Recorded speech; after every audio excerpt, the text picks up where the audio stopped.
So welcome everybody to Kickstart Innovation. We're delighted to have you here today, and today's a chance to get to know us a little bit better and to get to know our team. We're looking forward to all of your questions, so do keep using the chat and ask us your questions as we're going along. We'll be moderating and interacting with you as the course of the hour goes on. But first of all, I would like to kick off by introducing our wonderful team, and they'll just tell you who they are and what they do at Kickstart. And then we've got a nice little intro and we'll open the floor to questions. So thank you for joining us, and over to you, team. I start. Hey, my name is Franziska and I'm working for the food and retail tech focus area. Hi, everyone. Welcome. I am Tiziano and I'm leading the circular economy focus area. Hi, everyone. I'm Zlatina and I currently work with HealthTech and SmartCity Technology. Hi, I'm Georgine and I lead the EdTech NewWork area. Hi everyone, my name is Fabian. I'm running the entrepreneurship vertical. Hello everyone, my name is Regina and I'm working with the food and retail area and EdTech NewWork area. Hi everyone, my name is Patricia and I work in the FinTech InsurTech focus area. Thank you so much, and I think that's us covered. So I'm going to hand the floor to our wonderful CEO, Katka Letzing, who is going to introduce herself and tell us a little bit more about Kickstart Innovation. Thank you, Katka. Thank you, Suki. Guys, how are you? Can you raise your hands? How are you doing today? Good? Yeah, good. Well, greetings from Switzerland. If you're not in Switzerland with us, if you are, then you're probably closer to us. I'm Katka Letzing. I'm the co-founder and CEO of Kickstart. And we have this open innovation platform, as you probably already could read a little bit, to connect startups and corporates and other organizations to create meaningful partnerships. Maybe what you need to do, I build startups on my own. So I always trying to think what are the main three things that you should probably know. So I would say one thing is that we worked on this initiative now for the 6th year and locked over 170 deals. So there's a great platform that you connect with partners that are hungry for pilots and commercial projects, which I think is a great opportunity, and not normally, but also during COVID times when you cannot go to conferences and meet the individuals. So I think this is a good one. Second one, I would say, is also access to investments. Our alumni so far raised over 850 million, and we hope that you can help us to raise those millions. So this will be fun.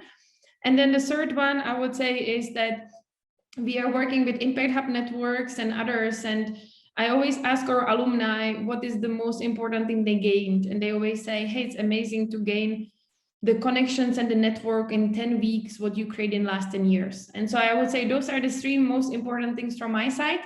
But, not making this boring, we created this fun video that now we're going to show you. And then we're going to deep dive into questions and answers. Really nice to meet you remotely. And I hope to have drink with you in Zurich very soon. Thanks so much, Katka. I'm going to share my screen and then it will be over to the video for 2 minutes. And get your questions ready and keep asking in the chat if you have them as you're going through the video. May I have your attention, please?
Opportunity. Great people.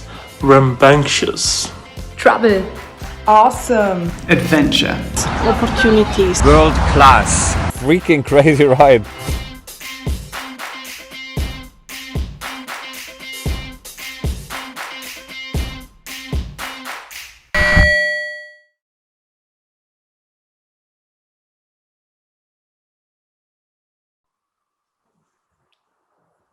So I hope you enjoyed that. So meaningful partnerships is what we're all about. We're going to open the floor to some questions, and I'm going to have a look to see what we've got in here. We will be sharing the video again, Ellie, online, so don't you worry, you'll be able to catch that.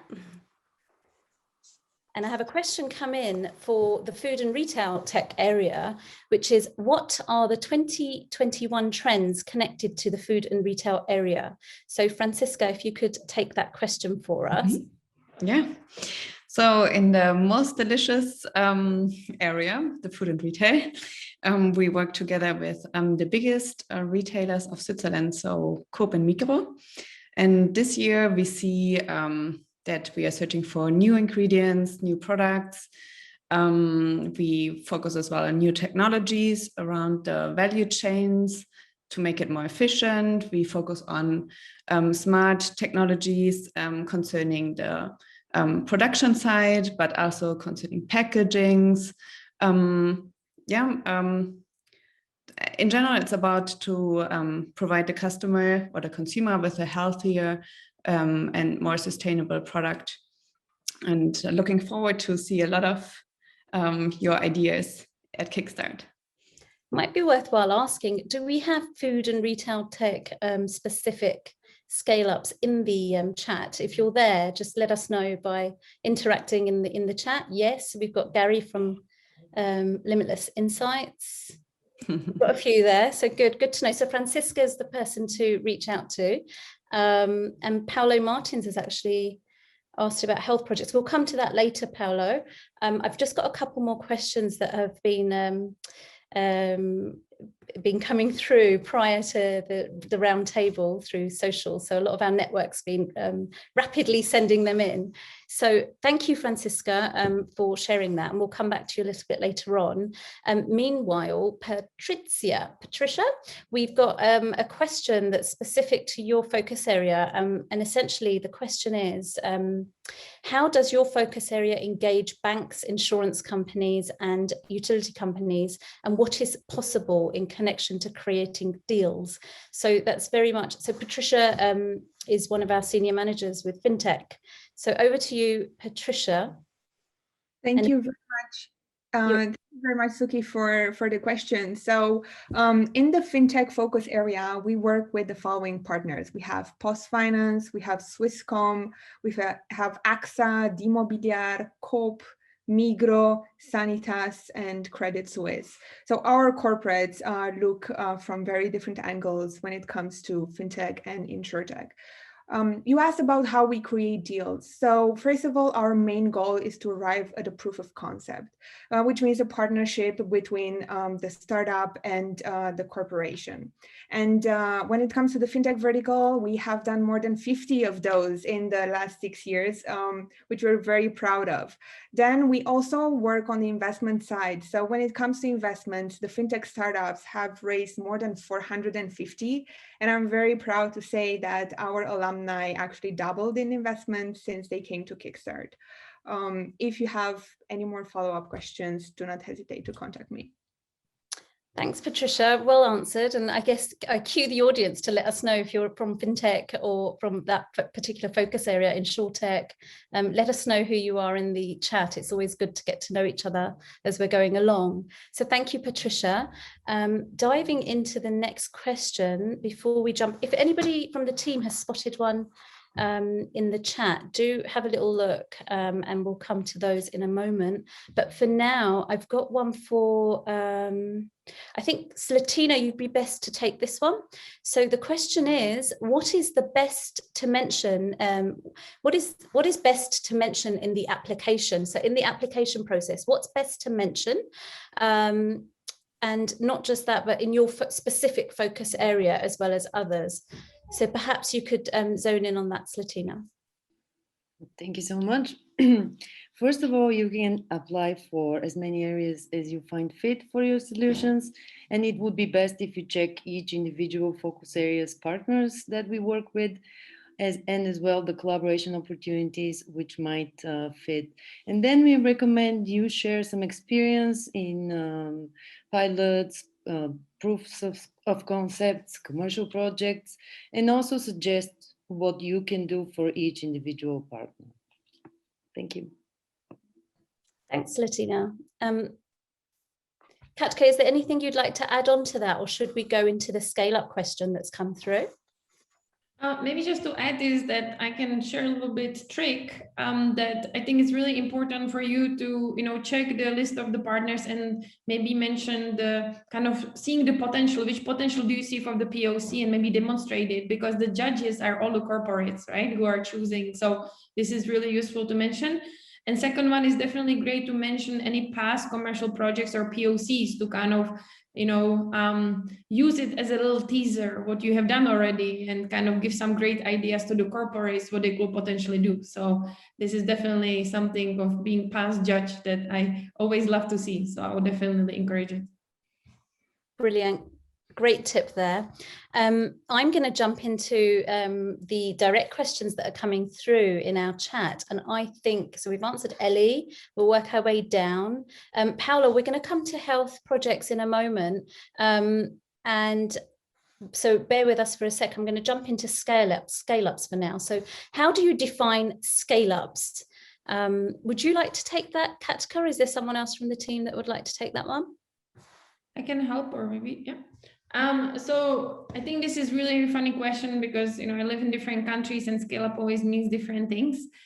For us, it is startups that are more in the scaling phase, that you have traction, you had some commercial projects in your country and you would like to expand that, let's say as a market entry or scaling in Switzerland. So I think that's definitely kind of the, I would say, first requirements. As funding goes, we usually recommend to the startups that are in stage of like seed, Series A, but we also had some startups who were a great match with pre-seed and even later in the stage. So I don't think this is a killer, I would say, or kind of a deal breaker. But I think it's important to showcase the traction, that you're kind of ready for the POCs, and it's also good for you in order for to succeed with the partners that we have. So I hope that helps to answer Deepak. Is that okay? Yes, I have a follow-up question. Shall I wait or shall I? Yeah, go for it. Yeah. Yes. So you talk about the funding part, on it. So just for example, my startup, I'm not super interested in getting funding. I just want to still keep it, in a way that the right people join the organization rather than having corporate funding. But I'm looking at the corporates as a scale-up opportunities. Like I still have some corporates. So does it also fit in that if someone is not looking for funding, but looking for the network for scaling up? Yeah, so I would say that's almost the primary reason. So I will definitely encourage you that. And I think this is also when I said this is not really kind of boxed specifically on the funding, because you also might be bootstrapping and having quite a lot of traction on your own and you're ready for POC. So if you're in that situation, then I think it's really, I would say, also good match. And yes, or I would say main daily activities are around proof of concepts and commercial projects. Even then, we also help with the investments, and we mentioned that. And I think one interesting thing maybe that might differentiate us through other programs is that we even have corporates putting money on the side. We call it partner fund. Then it's just it's only available for the POCs on an annual basis. And that fund is around $250,000 every year. So this is kind of giving you just example that we are ready for the collaborations. We just need to find the great startups to do so. So yeah. Thank you. Thanks so much, Deepak, for the question. And thank you, Katka, for such an extensive answer. I'm going to jump back up now to Paolo Martins. Thank you for your question. And I'm sure a lot of people in the health tech space are asking the same question. So I'm going to ask my colleague Zlatina to take that on. What kind of health projects are we looking for? So over to you, Zlatina. And Deepak, if you could just mute your self, that'd be great. Oh, you are great. So in 2021, we are looking in 7 different fields. It's health data, health and wealth, diagnostics, health systems, care coordination, lifestyle prevention, and corporate well-being management. And if you're interested in more depth what the collaboration opportunities are, please visit our website and check them out. Sure, thank you. Thanks so much, Paolo. Over to Dhruva Banerjee's question from Project Set. Who are the key corporate partners for EdTech and Future of Work stream in 2021? I think it's clear that question is going to be over to you, Georgine. So would you take that on? Much, yes. This year we're working with AXA, Coop, Swisscom, Migros Mobiliar, PostFinance, the ETH, Zurich, Ringier, and the city of Zurich. But of course, sometimes we have additional partners that come in and find it really interesting because EdTech and NewWork affects everyone, right? Sorry, bear with me 1 second. So the next, thank you so much, Georgine. I think you've covered that. So Dhruva, thank you once again. I think the next question, could that be for Patricia? David, thank you for the question. David Buser, would you also accept a legal tech scale up? Thank you very much for the question. So yes, we have been engaged with legal tech startups and scale-ups for the past 3 years, and it's been growing. And this is also a very good moment to actually mention what goes into the FinTech vertical. So we have FinTech, we have InsurTech, cybersecurity, crypto companies, legal tech, and RegTech as well. Thank you. That's awesome. Welcome. Thanks, David, and thank you, Patricia. So next question. Next one, Adam. Adam, great, thank you for your question. And I'm thinking that's going to be a good one for Katka, if you're ready. Is Kickstarter a fit? Is Kickstart Innovation, should I say, fit for startups that don't obviously fit into one of the verticals? They're into machine translation, for which Swiss companies are super relevant, but across verticals, is it a blocker, is his question.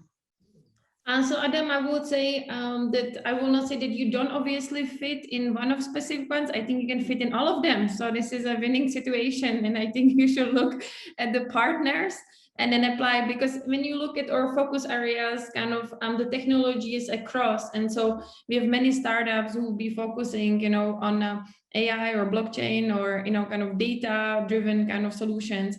And that can be fitting to many corporates and many organizations. So I would say, lucky you, because you can apply for different verticals and then you have higher chances to get in. So if any of you are kind of looking from that aspect, please see it also as an opportunity from the technical side. And I would say the corporates, as you look at the collaboration opportunities later on, they don't only focus on, I would say, the really specific the focus areas that you will think that are really traditional. There's also a lot how to advance their internal processes and how to, work on different things that can be really, I would say, powered by startups like you. So yes, I will encourage you to explore as many focus areas as you can. So yes. Brilliant. Thank you so much. Thanks for a great question too. So I'm going to jump onto some that came in, a few, like the questions that have been coming in over the past couple of days through social media. And I've got a specific one about circular economy. And I think this is when I bring you in, Tiziano. So how is circular economy implemented in the program? Over to you, Tiziano. Okay, thank you. Good question. So circular economy is systemic. So in our program, the focus area is a cross-industry focus. So all the partners are targeted by this topic. So I am leading the focus area, but I'm pinging continuously all my colleagues. So making this approach is making these higher opportunities to unleash the potential of circular economy. So, and we are involving both business units and CSR departments. So it's cross and different business units. Thank you. I hope I answered the question. I think you answered that sufficiently. Okay, is there anything the team would like to add to that? Or shall we move on to the next one? We'll move on to the next one. Okay, super. So I'm going to take one from the audience live now. So Sumit Dugal has asked, do you have an SMB retail tech focus in Switzerland or Europe? So Franziska, perhaps you could jump in on that one. Do we have an SMB retail tech focus in Switzerland or Europe? From Sumit. Yeah, so thanks for the question. We focus on food and retail tech, so means we are super interested in everything about retail tech startups. We focus there from the whole value chain, from the creation to until in-store. We focus on technologies, how to monitor in-store, how is the consumer behaving in the shop. It's there as well about data safety, data management. It's about analyzing trends. And yeah, I think we focus here on our biggest two partners, which I already mentioned, Coop and Migros. They're the biggest retailers here in Switzerland. They have over 3,000 point of sales, and they have their own production centers as well, which is super interesting because they have a large logistics behind as well. Can I just reiterate my question? My question was more focused. So I come from India, and first of all, a hello to my dear friend Tiziano. Any case, yeah, hello, my friend. Yeah, I'll call you offline. So the question is, so we have an established startup here. We work very closely with small retailers. So India is a unique market. We don't have big box retail. That's like 9% of retailing. 90% of retailing out here is small stores. So what we do is we equip small stores with the kind of tools which, let's say, a Lidl or a Walmart, all these bigger stores, the kind of technology they have. We equip small stores with that kind of tech.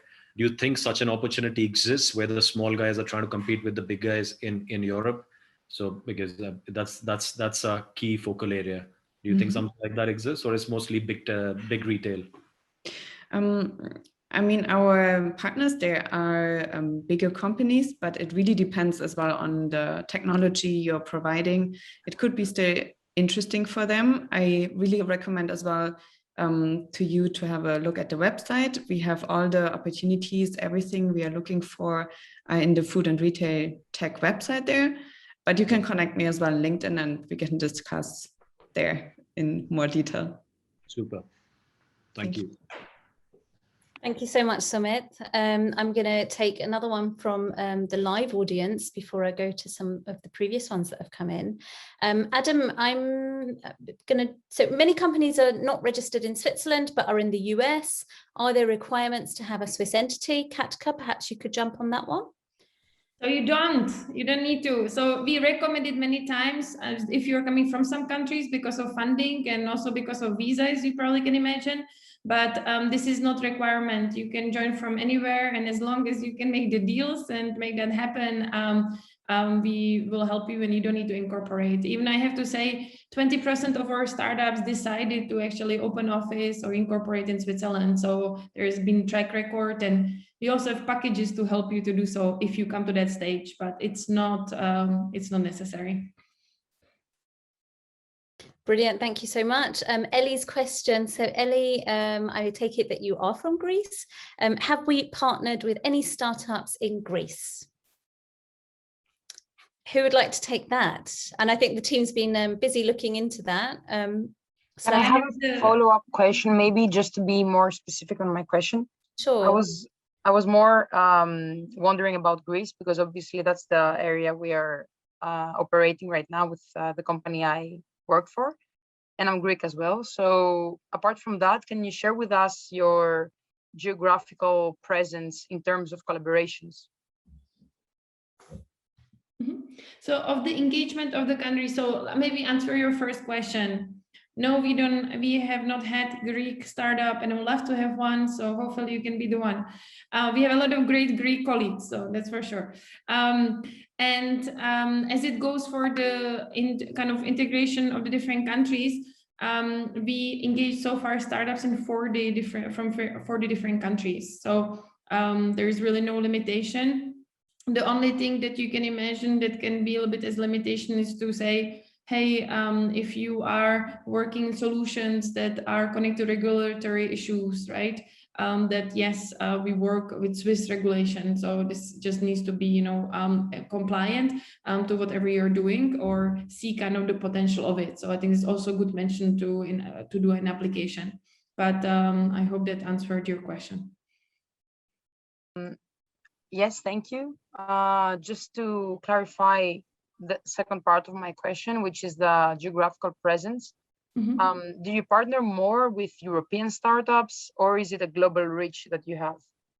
I would say global reach. I think because, like, for example, last year we had a little bit increase of DACH in Europe just because of COVID, I would say, but we really don't make a differentiation. Like, I give you example, last year we had startups from Iceland and US and from many other countries. We actually, if I'm super bold to say, we don't really base it on where you're from. We more focus what solution you are bringing and what match you are, because we want to support any startups that are right match. So on this level, it will not make a difference. So yeah. Great. And is there any geographical area that you are more active? Let's say you have an expertise or an experience in Europe, or so what is your strong geographical point? I mean, our corporates are coming from 90% from Switzerland. So, it's really doing business in Switzerland, scaling here. But that said, there's also multinationals that we work with. So I'll give you an example. We also had pilots with AXA who will then scale across all Europe. So it just really depends. I think it's more focusing on, hey, these are the partners we can work with, and this is the potential how to implement it, and then how to scale it. So I will more answer it in that direction probably. And I will let my colleagues to maybe add to it if you feel that you should. Okay, great. Thank you. Sure. And just because I have another meeting, I will have to leave, but it's a very useful seminar. And thank you for organizing it. I just dropped my LinkedIn link in the chat if anybody wants to connect and keep on the conversation. And thank again. Thank you. Nice to meet Bye. you. And hope it Nice to meet you. Bye. Bye. So now if we head to a question that's come in for EdTech and NewWork. So if Georgine, you could step in and perhaps answer this one. What are the 2021 trends connected to EdTech and NewWork? So as you all know, we're still riding the COVID wave. And with that, we see that there's a lot about hybrid work, cultures within organizations and companies to really, how can you foster a culture within a company? So more collaboration and learning together, social learning.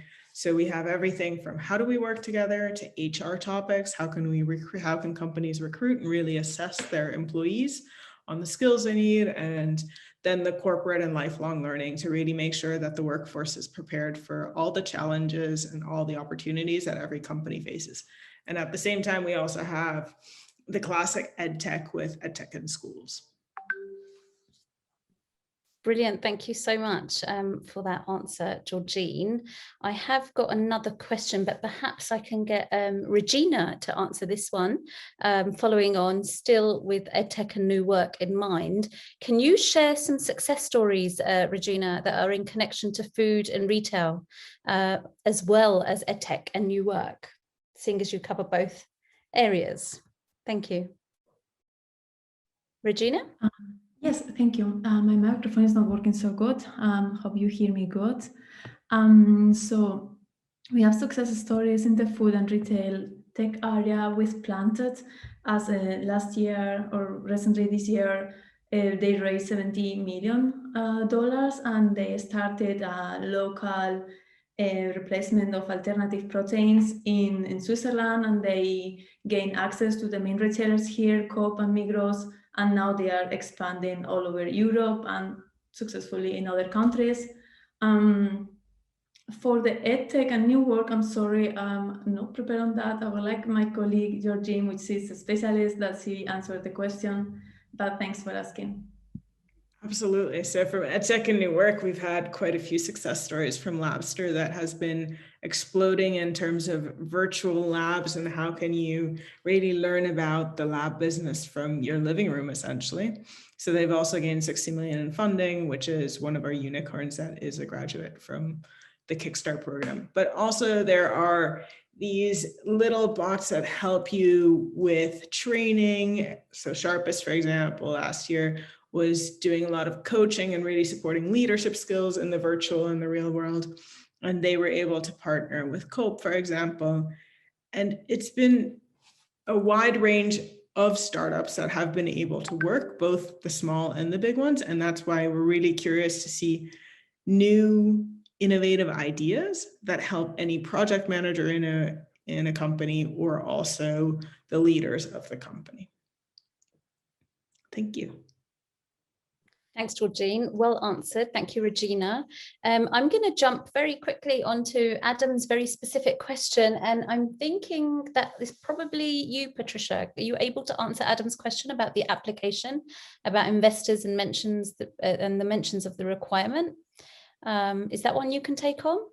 Perfect. Yes, definitely. So, Adam, when it comes to startups that operate thanks to grants, we have absolutely no problem. It's absolutely amazing. And also you have a revenue, so it's very good because our partners love collaborating with, especially the FinTech ones, love collaborating with startups that already have a track record and that have a certain revenue at the moment.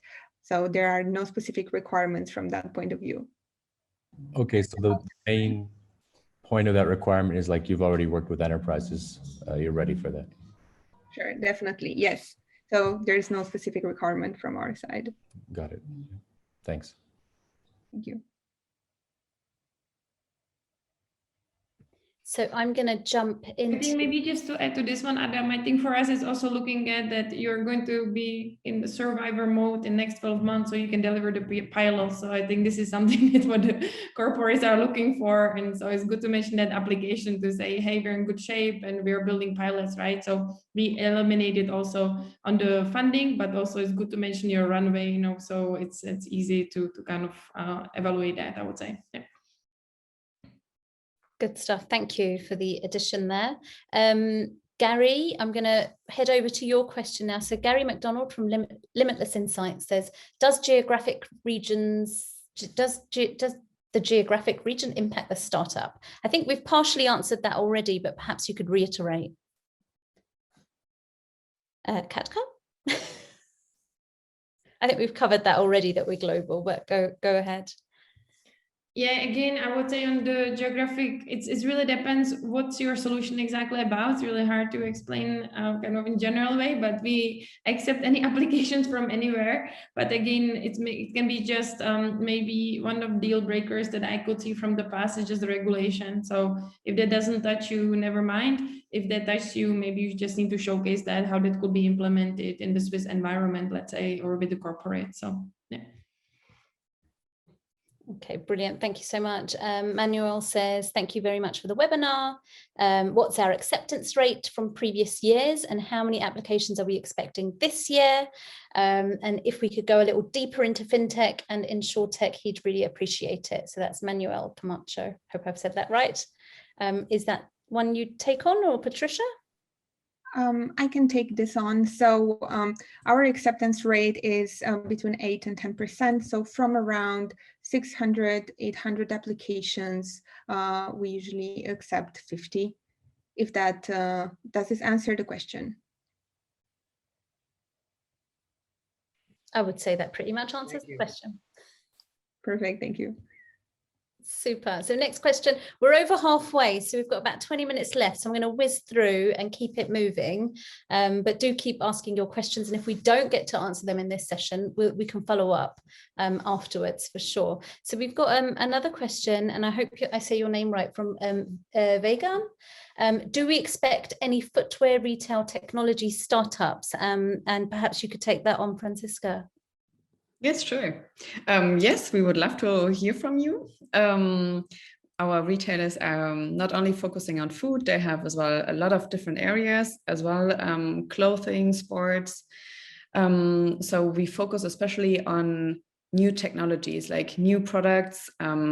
Also, if you use kind of an upcycling method, or if you're using, it needs to be something new and something special about it, of course. But I'm sure that you do have this, and also here you can reach me out on LinkedIn, and we can discuss there in person. Thank you. Thank you so much. I'm going to move on to, let's say, Ali's question now. So Ali Kugongo, thank you so much for your question. What are we looking at when we say later stage startups?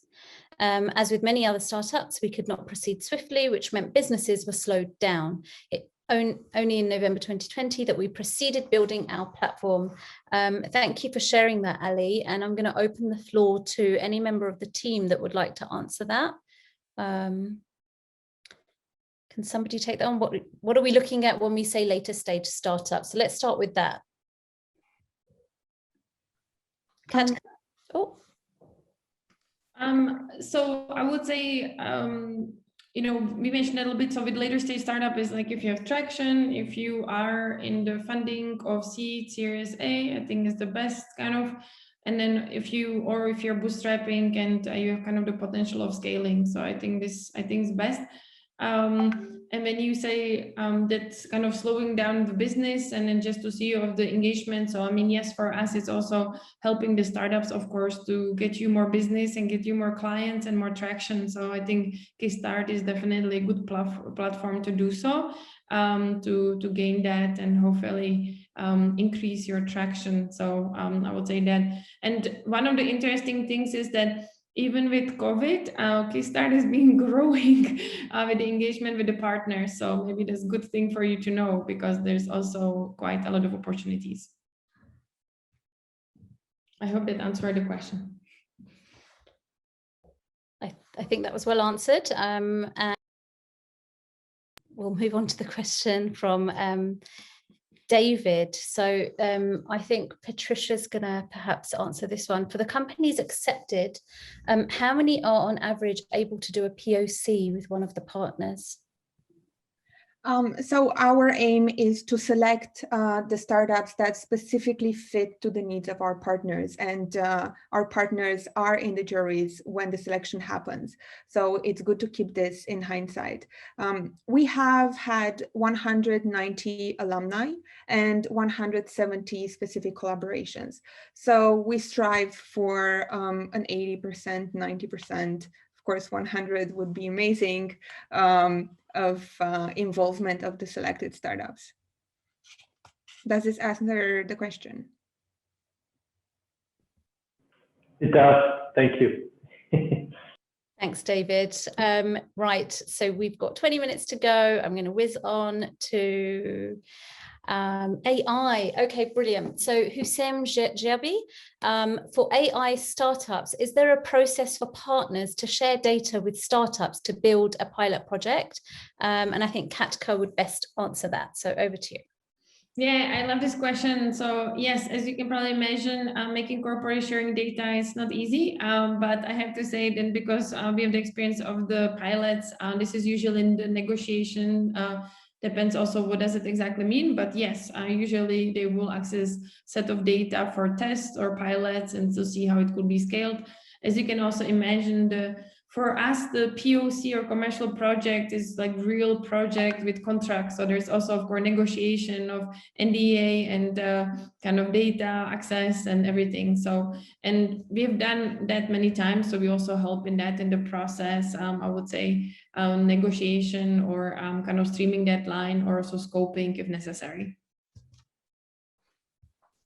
Okay, thank you so much for that, Katka. And I hope that answered your question, Hussein. And I'm gonna jump into, yeah, super. Great. So moving on to a question that's come in, and I think that's probably for you, Franziska. How much does it cost to be part of the program? Is that one that you could take on? Sure. So that's cool news. Our program for startups is completely for free, and we don't take any equity on the startups neither. The only thing you would need to invest is your time, and we really recommend as well to have a dedicated time planned, especially for the founder, but also the team, so that you can participate in the key events. And yeah, there are peaks, you know, like at the beginning of the program, to be there and to get to know the partners. And then you see, depending on how the partnership is going, if you need to be there or virtual. Yeah. Brilliant. Thank you. Thanks, Franziska. I'm sure everybody welcomed that answer. I know that a number of our team is answering some of you directly. So I'm going to flow through, and if I'm doubling up a question, just raise a hand and let me know. But meanwhile, I think what we've done is, so there was a follow-up question from Hussein, I believe. So could we have that question for the smart city area is the question. So for the smart city area, do we need to identify a partner for a pilot project before applying? And would the program partners provide funding to develop pilots during the program?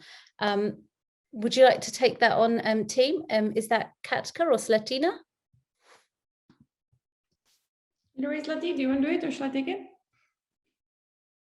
I should? Okay. So I think it's really good for you to identify partner to kind of see how, you know, which pilot, because if you look at actually in Smart City, there are quite diverse partners, you know, from cities and cantons, from construction companies to utility companies. And so I think it's really good to be specific to what you can see as a pilot.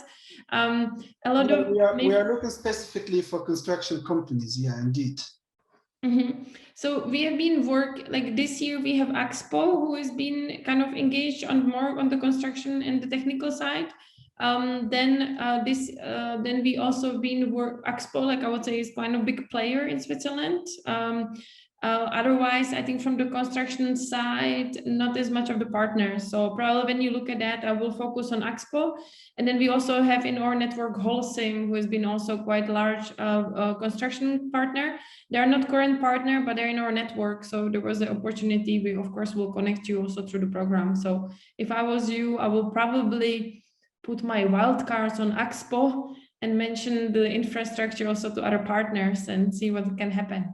So do we need to identify a partner from the list on the website prior to the application, or we can still apply and then maybe once we are selected, we can work with you to find the right partner? Mm-hmm. So I would say both questions, and I will share a little secret. So if you go to the application platform next week, and you will go there to your vertical, the Smart City, there is going to be PDF linked, which actually is one pager for each of the partners who specifies which projects they're really interested in. So you will really see specifically even on that level what that is. And I think you should study that and implement in your application, because that's kind of win-win situation. And then the second one is, yes, if you get in the program, planning innovation is very difficult. And so we kind of try to make our bets, as you can imagine, also as a startup, to make the right partnerships and see the potential as much as possible. But I have to tell you, there is some kind of a magic with Kickstart once you join, because you're part of this network and you meet so many people that you many times create projects that we will never even dream about. So, I would say, yes, focus on what is in front of you, but also speak about the potential, because that can also happen once there are judges and thinking, oh, wow, we are not doing this, but we definitely should try to do that. So I hope this helped you. Okay, thank you. I'd like to add another partner, the city of Zurich, which also might be very interesting for you. Okay. Thank you very much. Brilliant. Thank you, Sam, for that great question. We missed out Stefan. So Stefan, I haven't forgotten you. We're going to jump back to FinTech. So Patricia, jump in for Stefan's question, which is regarding startup FinTech funding from seed to pre-seed to A. How would that work with Kickstart is the question. Thank you very much for the question. So when it comes to funding, this answer is also available for the startups that fall into the other focus areas. So we have as partners some venture capital firms. However, our main goal is the partnership with the corporate venture capital arms. And here it works in the following way. Each one has a different way of investing. For example, some of them, they look at specific investments targets, or some of them, they start with a proof of concept and a partnership with the specific company, specific startup, and then they want to take it further, they want to invest. So would this answer the question? Thank you very much. I would just add that, for example, in our specific case, we're building a super app, something I worked in China on Alipay and WeChat, later Grab and Gojek in Southeast Asia. We're looking for partnership or investment to acquire a license that will allow us to legally do the pilot test. So in this regard, we raised some funds, we built the MVP, and then we hit a roadblock because we didn't anticipate that we would need to, because we couldn't find the strategic partner that has the license to work with us. So now we're in the process of looking for the right partner or raising funds to acquire the license to do the test. So is this something that you guys can help? So when it comes to this, it again, it depends on the vertical. For example, in the fintech vertical, our partners are looking more for startups that already have had a business, already have had a revenue. So might not be applicable in the case of just getting funding in order to arrive then at starting a proof of concept.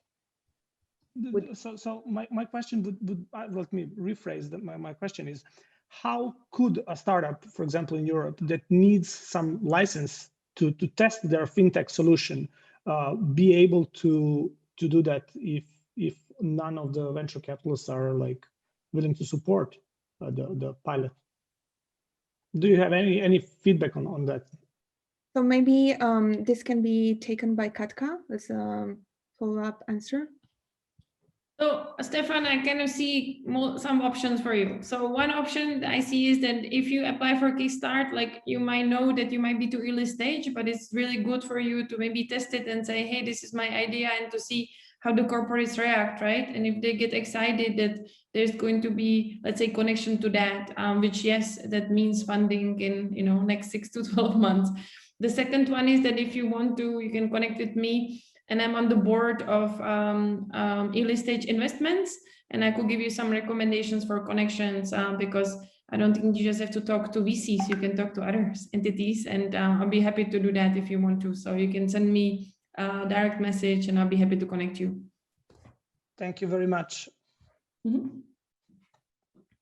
I'm going to jump onto a question that came through from an audience member that is not here with us today, but I think it'd be a really good one to cover. And that's about how much are we influenced by COVID-19 as an organization? Is that one that you could briefly answer, Patricia? Yes, definitely. So when it comes to COVID, the main goal of Kickstart was the well-being of the people that we work with, the team, and the startups, of course. So last year we've done our program online with a couple of events in person. However, this year we plan to do our 5 main events in person, and these are the opening ceremony, 2 closing dinners, 2 closing ceremonies, and 2 CEO dinners. I think this is very good for networking, as this year we've launched with 90 partners. So having this event in person and attending at them would give absolute amazing networking opportunities. And we hope that, of course, the COVID-19 and the restrictions would ease and we can just get out of this with this answer. Maybe add to that, if unfortunately I really love Patricia's positiveness and let's hope for the best. I may be the one skeptical here also, having plan B, that if you join the program and we unfortunately continue with COVID, all the events will still happen and you will get those connections. It's just, as you can imagine, networking in person, hunting down CEOs with drink versus online is not always as efficient, but then we spend so much more time on pushing you through personal connections. So it will happen no matter what. We just hope to see you in person. Thank you so much. I'm going to answer, we're going to answer Fernando's question yet. He's way up on the list. We've got 7 minutes to go, so we're going to rapid fire. And I know team is answering behind the scenes as well, so keep going. Fernando, you've been working on advanced price comparison tool, improving existing models for domestic users. Katka, is this one that you can take on, or is this somebody else from the team? They already have prototypes and now they're looking for financing to develop the MVP. Would this project fit into Kickstart objectives, and could we help to reach investors or in any other way? Or could it be Franziska? Okay. In general, we are super interested in this kind of technologies. That's exactly what our partners are looking for. Especially relevant as well with the increase of e-commerce. Concerning financing, so we focus on establishing a partnership between the scale-up and the partner, and we can connect as well to our big network of investors and support you there in financing. Does this answer? No? Thanks, Franziska. While you're here, I've got a question from Darina. So who are the partners for FoodTech, AgriTech track? We are working with a focus on the biggest Swiss retailers, Coop and Migros. They are both huge companies with about 100,000 employees. They have around 3,000 point of sales, and they not only focus on food, but as well around like sports and furniture. They have their own production sites as well. And so these are the biggest main partners. And we are talking to a lot of other food producers. To a later stage, I can tell more about this. Thank you so much. I can see a lot of the team are getting a lot of direct questions as well. So great, keep them coming. Moving further down, I'm going to jump a little bit with the questions because I'm mindful of the 5 minutes that we've got. So I'm thinking, should we just jump into Sumit's question? I'm not sure who from the team would answer that, but potentially Katka, if you could be on standby. How does Zurich fare as compared to Delaware and Singapore in terms of ease of setting up a startup, in terms of taxes, grants, etc.? Good question. I love this question. So I can answer. So as a comparison, yes, I mean, it's really different maybe so also like if you compare the US, as you said, Delaware or Singapore, right, it's different situations for funding and the possibilities. I would say Switzerland is really good from the aspect from connection to taxation. That's why also actually when you were asking, do you have to be incorporated? No, you don't have to, but once you're here and you make a deal, you realize that actually being incorporated here in low taxes areas is very beneficial. So this is maybe one thing. Then it's really, as you probably know, famously Zug and many other smaller cities, there's definitely a lot of advantages that we engaged with in the past. As it goes for the ecosystem and funding, I think there's a lot of funding available in the seed and Series A kind of arena through all the different stakeholders like VCs, CVCs, family offices, angels, and much more. It's a little bit more complicated in Series B and C, but also possible. So this is maybe just to kind of compare it to others. As it goes for grants, there is a huge platform or foundation. So if you're interested in grants, I will encourage you to secretly connect with Tiziano and Georgine to share all the secrets about that, because there's a lot of funding from foundations which can be beneficial to you. So I hope that I covered all the topics. Oh, thanks, that was helpful. Because we're on the cusp of figuring out a territory. Singapore is on the radar, so is Delaware. but I think Zurich sounds interesting. That it is, Smith. Thank you so much. So look, we've got 3 minutes to go and we've got a bunch of questions to get through. And what I would like to do is perhaps invite some of the team, if there's a question you've spotted and that you'd like to answer, just perhaps call it out and let's answer it. And then we'll use the last minute to wrap up. But we're probably going to be doing another Ask Us Anything at some point. So if we don't nail the questioning today, we certainly will another day and we can continue this online later. Team, Kickstart team, or should I just hit the next question? Maybe we can do it.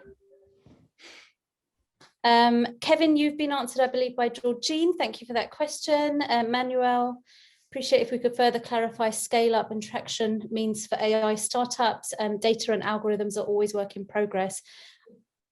Katka, you sort of covered it a little bit, but perhaps you could take it on.